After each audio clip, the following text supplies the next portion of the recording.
pages says 1-3 today. So when we do these problems, we're going to have kind of a short lesson today, and then I'm going to get you guys into the Math Excel program, which we'll use off and on throughout the semester for some homework and some reviews. So there's just a couple questions on here. It won't take too long. But we are going to work on distance, rate, time problems. So the D there in that lovely formula stands for your distance. R stands for your rate, which is equivalent to the speed of like the person or the vehicle or whatever you're working with in the problem. And the T is going to be for time. So sometimes we call these dirt problems because that equation kind of looks like the word dirt. But they're also called uniform motion problems. So distance equals rate multiplied by time. That is a true statement. Anytime you're working with a vehicle, a person, or the speed and the time, how far the distance you travel. So before I do a problem, though, I want you to think about this for a second, like where this formula comes from. So let's say you're driving on the highway, like going down the interstate, and you're going 70 miles an hour. If you're in the car for 2 hours, how far will you travel? Nothing to do with what I have. If you're on the interstate driving 70 miles an hour, you don't stop anything, and you're in the car for 2 hours, how far will you travel? 140. How did you figure that out? The speed, the 70 miles an hour multiplied by the time on 2 hours in the car, that'll give you your distance. So that's where that formula comes from. It's just the speed multiplied by the time gives you the total distance traveled. So that's true for all of these problems. So we're going to do 3 different types here today. These are the 3 types. So I have 1 of each. The first one is 2 objects that are traveling in the same direction. So this is one scenario you'll run into. All right, so this says a group of campers and one group leader left a campsite in a canoe. They traveled at an average rate, so this will be important for us, of 10 kilometers per hour. So that's going to be their rate or their speed. 2 hours later will also be important to us in a second. The other group left the campsite in a boat, like a motorboat, or the other camp leader, sorry. And he's traveling faster, 26 kilometers per hour. So the one is 10, the other is 26. Now, it says, how long after the canoe left did the motorboat catch up to it? So see if that makes sense to you. Like the motorboat's going faster, right? So eventually they should catch up with the canoe. So we're going to figure out how long that's going to take and how long these 2 objects are going to be in the water. All right, now, you can set this up however you want. Sometimes I'll draw like a little table just to help me organize the information. So I have this canoe and this motorboat. I'm just going to write boat. And you have distance, rate, and time. And I really just have information in this problem about the rate and the time. We basically want to find out here when one catches up with the other. So I want to find out when their distances are the same because we're going to figure out when the boat catches up to the canoe. Okay, so it says to us the canoe is going 10 kilometers per hour. So I'm just going to put that there. And it says the boat, when they leave, going 26 kilometers per hour. Now, this is the tricky part. So, you don't really give us much information about the time. So, what I usually do is just attach a time to one of them using the variable t. So, let's just say the canoe is t. Okay, now this will be very tricky to set up, so I want you to think about this for a second. It does tell me here that the boat leaves 2 hours later. And they're going to travel less time, right? Because they're going at a faster speed. How could I write maybe an expression with a variable using t again? If they leave 2 hours later, how could I write their time? You're so close. If I put t plus 2, that would mean they're traveling for a longer time. But they're going faster. This is always weird for people to set up. Does anybody know what I should put in between these 2? Yeah, I know this is, it's weird, but it's minus because the time that they're going to be traveling should be less. So it's going to be a lower amount of time. So if they leave 2 hours later or 40 minutes later or whatever, you want to subtract that. Okay, now here's the deal. I want to find out, and you don't write this if you don't want to, but I want to find out when the distance for the canoe and the distance for the boat are the same. So I have enough information about the rate and the time for each one of these to set up an equation. So I'm going to substitute that information in here. So like, let's say this is the canoe and this is the boat.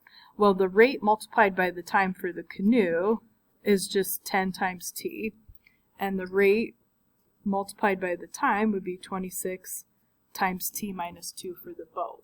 Once you set these equations up, they're usually not terrible to solve, but they don't always have the nicest answers. So don't think you're doing something wrong if you get a decimal.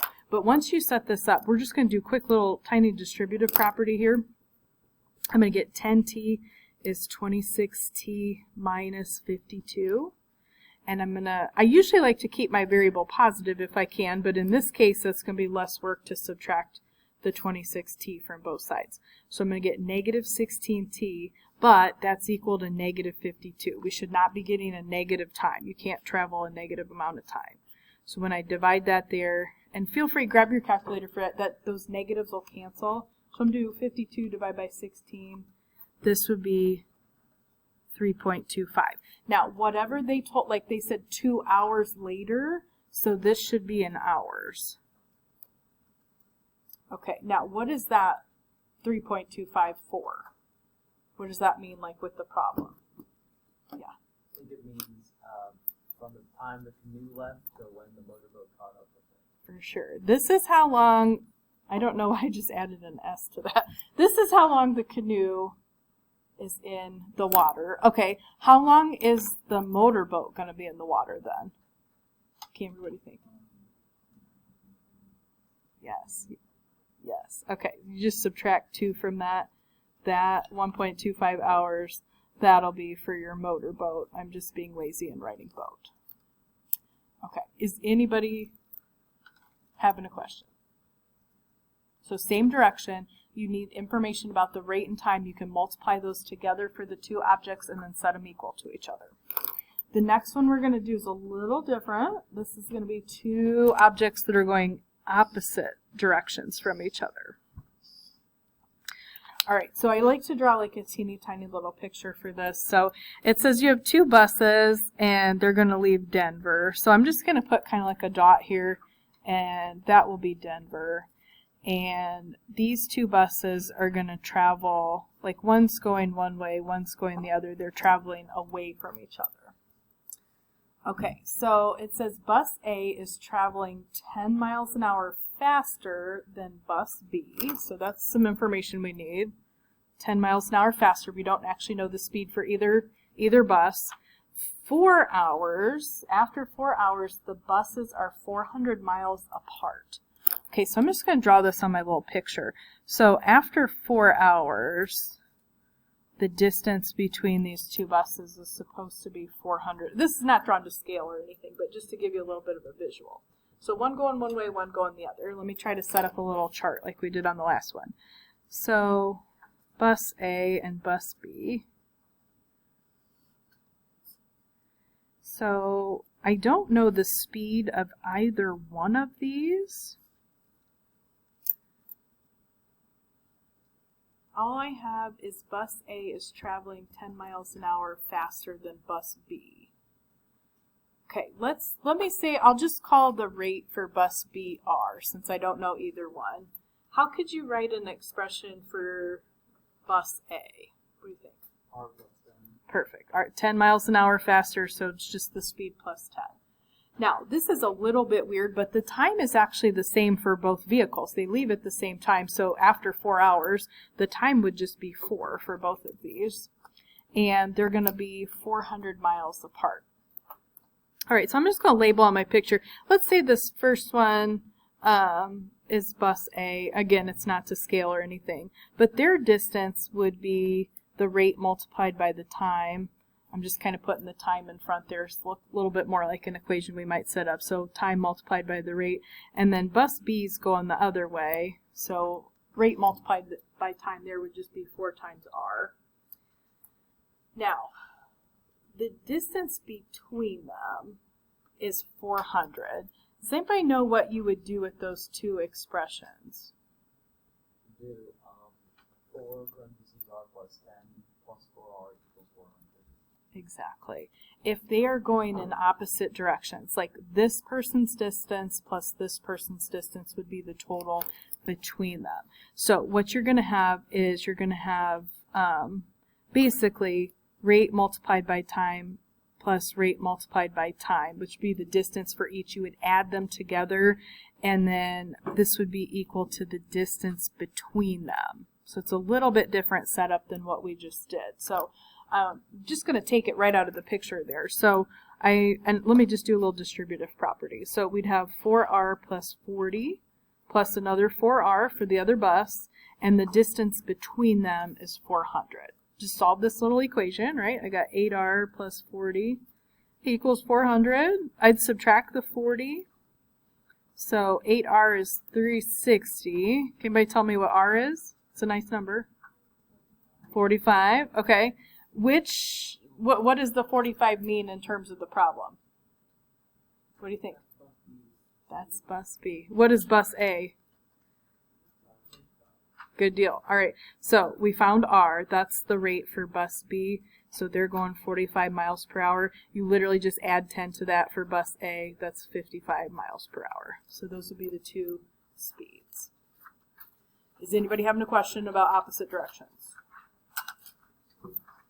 Okay, the last one, and we're not going to use the whole page, don't worry, I just didn't have space to put all three on the front. This one I think can be a little bit tricky, so we'll just do our best to kind of explain this here. So this is round trip. So what is like if you take a plane and you get a round trip ticket, what does that mean to you? Yeah. There and back. All right, so we're going to go somewhere and come back to the same place. So what would you tell me about those two distances? If you go somewhere and come back, they're equal. Exactly. All right, so we're going to set these equal to each other in a second. So it says your uncle is going to go from home to work. All right, so I'm just going to write H to W for home to work. And then he's going to come back, go from work back to his house, right?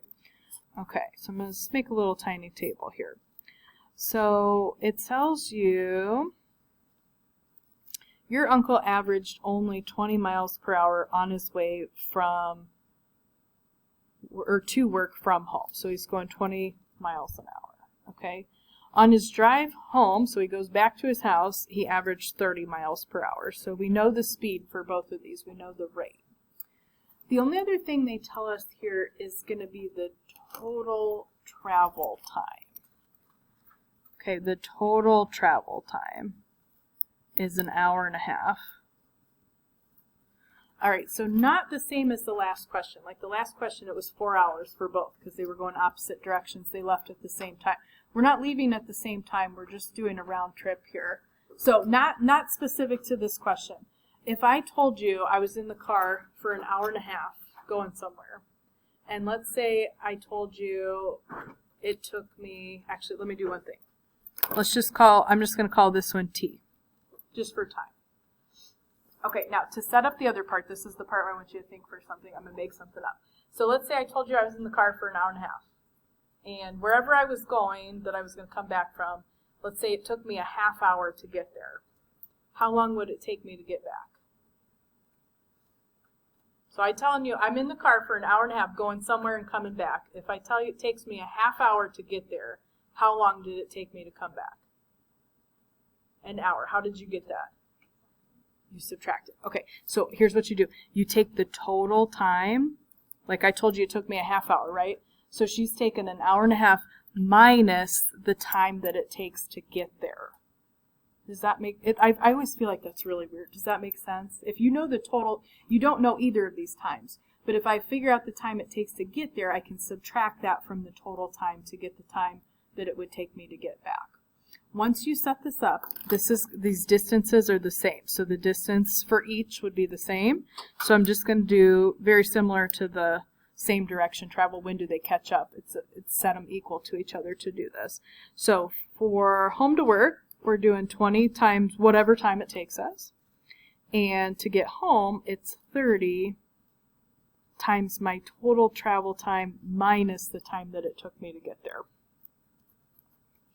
All right, so I'm just going to do a little distributive property here. This one does not have the greatest answer in the world. This is going to be 45 minus 30t. I'm going to add 30t to the other side just to get all my times on one side. So I got 50t equals 45. And then we're just going to divide, and you guys can see. So I'm going to divide by 50 here. Time, and it's a decimal, is 0.9. And we're doing miles per hour, so our time would be in hours. Okay, if it takes me 9/10 of an hour to go to work, how long does it take me to go home? So like this one, this is your 0.9 hours. What would be the time work to home? 0.6, perfect. Is anybody having a question? Okay. Now, what I'm going to do, let me grab, where's my homework packet? I have one somewhere. Okay, if you guys have the homework packet here, what I'm going to have you do, there's 3 problems on here that just match up with the notes.